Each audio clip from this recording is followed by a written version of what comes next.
ಪ್ರವಾಸಿ ಮಂದಿರ PWD ಅವ್ರ ಹತ್ರ ಕೇಳಬೇಕು. ಹಾಂ, ಅದೀಗ ತನಿಖೆ ಹಂತದಲ್ಲಿದೆ.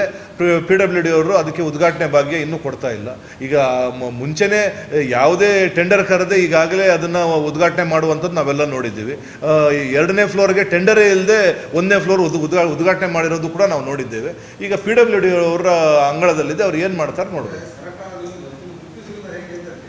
ಸರ್ಕಾರ ನಮ್ದಿದ್ರು ಸರ್ಕಾರದ ಗಮನಕ್ಕೆ ಬರದೆ ತರಾತುರಿಯಲ್ಲಿ ಅದನ್ನು ಅಧಿಕಾರಿಗಳ ಒಂದು ನಿರ್ಲಕ್ಷ್ಯದಿಂದ, ಅಧಿಕಾರಿಗಳ ಬೇಜವಾಬ್ದಾರಿತನದಿಂದ, ರಾಜಕೀಯ ನಾಯಕರ ಶಾಸಕರ ಒತ್ತಡದಿಂದ ಚುನಾವಣೆಗೆ 2 ದಿವಸ ಇರುವಾಗ ಅದನ್ನು ಉದ್ಘಾಟನೆಯನ್ನು ಮಾಡಿದ್ರು.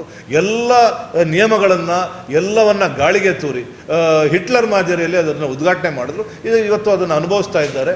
ನಾವು ಕೂಡ ಅದನ್ನು ಬೇಗ ಜನರಿಗೆ, ಯಾಕೆ ಜನರ ದುಡ್ಡಿದೆ, ಜನರ ದುಡ್ಡಿದೆ, ಅದರಿಂದ ಅದನ್ನು ಬೇಗ ಮಾಡಿ ಅಂತ ಹೇಳಿದೀವಿ. ಅದಾಗುತ್ತೆ.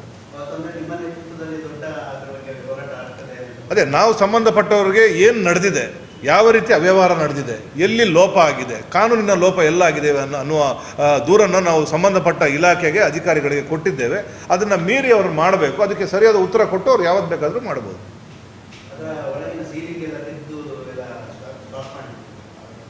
ಹಾಂ ಹಾಂ ಹಾಂ ಹಂಗಂದ್ರೆ ಕಳಪೆ ಕಾಮಗಾರಿಗೆ ಇನ್ನೊಂದು ನೀವು ಕಂಪ್ಲೇಂಟ್ಗೆ ಇನ್ನೊಂದು ಸಾಧ್ಯ ನೀವು ತೋರಿಸ್ಕೊಡ್ತಾ ಇದ್ದೀರಿ. ಕಳಪೆ ಕಾಮಗಾರಿ ಆಗಿರಬೇಕು. ಬೆಳ್ತಂಗಡಿಯಲ್ಲಿ ಸಾಕಷ್ಟು ಕೆಲಸ ಖಾಲಿ ಫೋಟೋ ಬಾಯಿ ಪ್ರಣಾಳಿಕೆಯಲ್ಲಿ ಮಾತ್ರ ಇರೋವಂಥದ್ದು. ನೀವು ಇಡೀ ವ್ಯಾಪ್ತಿಯನ್ನು ತಿರುಗಿದ್ರೆ ಬಸ್ ಸ್ಟ್ಯಾಂಡ್ ಅರ್ಧದಲ್ಲಿ ನಿಂತಿದೆ, ಲೈಬ್ರರಿ ಕಟ್ಟಡ ಅರ್ಧದಲ್ಲಿ ನಿಂತಿದೆ, ಜೂನಿಯರ್ ಕಾಲೇಜ್ ಅರ್ಧದಲ್ಲಿ ನಿಂತಿದೆ, ಜೂನಿಯರ್ ಕಾಲೇಜ್ ಹತ್ರ ಒಂದು ಲೈಬ್ರರಿ ಅರ್ಧದಲ್ಲಿ ನಿಂತಿದೆ, ಲಾಯ್ಲಾ ಹತ್ರ ಒಂದು ಕಾಮಗಾರಿ ಅರ್ಧದಲ್ಲಿ ನಿಂತಿದೆ, ಸಾಕಷ್ಟು ಅಂಬೇಡ್ಕರ್ ಭವನಗಳು ಅರ್ಧದಲ್ಲಿ ನಿಂತಿದೆ. ಹಾಂ, ಸರ್ಕಾರ ಹಣ ಕೊಡ್ತಾ ಇಲ್ಲ ಅಂದರೆ ಶಾಸಕರಿಗೆ ಎಲ್ಲ ರೀತಿಯ ವ್ಯವಸ್ಥೆ ಇದೆ. ಜನ ಆಯ್ಕೆ ಮಾಡಿದ್ದಾರೆ, ಸದನಕ್ಕೆ ಹೋಗ್ಬೋದು, ಸದನದಲ್ಲಿ ಮಾತಾಡ್ಬೋದು, ಮಿನಿಸ್ಟ್ರುಗಳನ್ನು ಮೀಟ್ ಮಾಡ್ಬೋದು, ಸಂಬಂಧಪಟ್ಟ ಅಧಿಕಾರಿಗಳು, ಕಾಂಟ್ರಾಕ್ಟರ್ಗಳು ಎಲ್ಲರನ್ನೂ ತಂದು ಮಾಡ್ಬೋದು. ತರಾತುರಿಯಲ್ಲಿ ಅದಕ್ಕೆಲ್ಲ ಒಂದು ನಿಯಮ ಅಂತ ಇರುತ್ತೆ. ಈಗ ಜನರಿಗೆ ವಿನ್ಯಾಸ ನಕ್ಷೆ ಬೇಕು ಅಂತ ಹೇಳ್ತೀರಾ, ಸರ್ಕಾರದ ಕಾಮಗಾರಿಗಳಿಗೆ ವಿನ್ಯಾಸ ನಕ್ಷೆ ಬೇಡವಾ?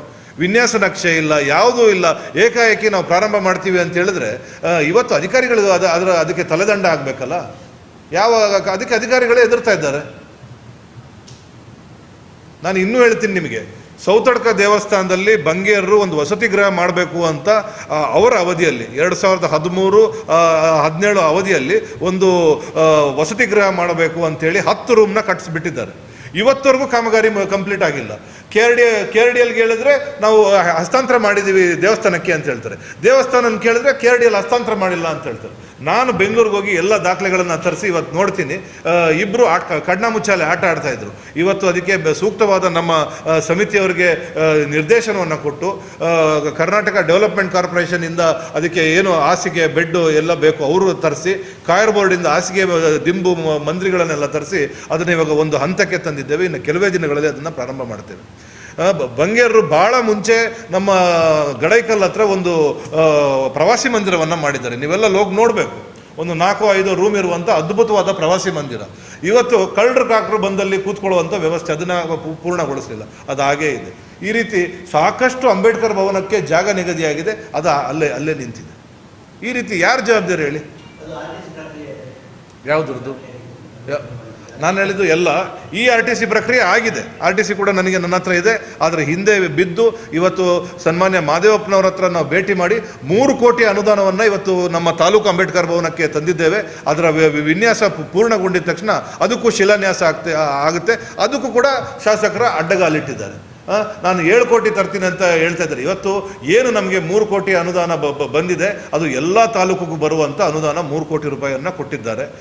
ಬೇಕಂದರೆ ಹೆಚ್ಚುವರಿ ನಾವು ಕೆಲಸ ಪ್ರಗತಿಯಲ್ಲಿದ್ದಾಗ ಹೆಚ್ಚುವರಿ ಅನುದಾನವನ್ನು ತರ್ಬೋದು. ಇವತ್ತು RTC ಇರೋದಕ್ಕೆ ಅದಕ್ಕೆ ಅನುದಾನ ಬಂದಿರುವಂಥದ್ದು. ಅಲ್ಲಿ ವಿನ್ಯಾಸ ನಕ್ಷೆ ಫೈನಲ್ ಆಗಿದ ತಕ್ಷಣ ಒಂದು ತಾಲೂಕಿಗೆ ಪ್ರಪ್ರಥಮ ತಾಲೂಕಿನ ಸುಸಜ್ಜಿತವಾದ ಬೃಹತ್ ಅಂಬೇಡ್ಕರ್ ಭವನವನ್ನು ಕಾಂಗ್ರೆಸ್ ಸರ್ಕಾರ ನಿರ್ಮಾಣ ಮಾಡುತ್ತೆ ಅಂತ ಹೇಳಲಿಕ್ಕೆ ನಾನು ಇಷ್ಟಪಡ್ತೀನಿ.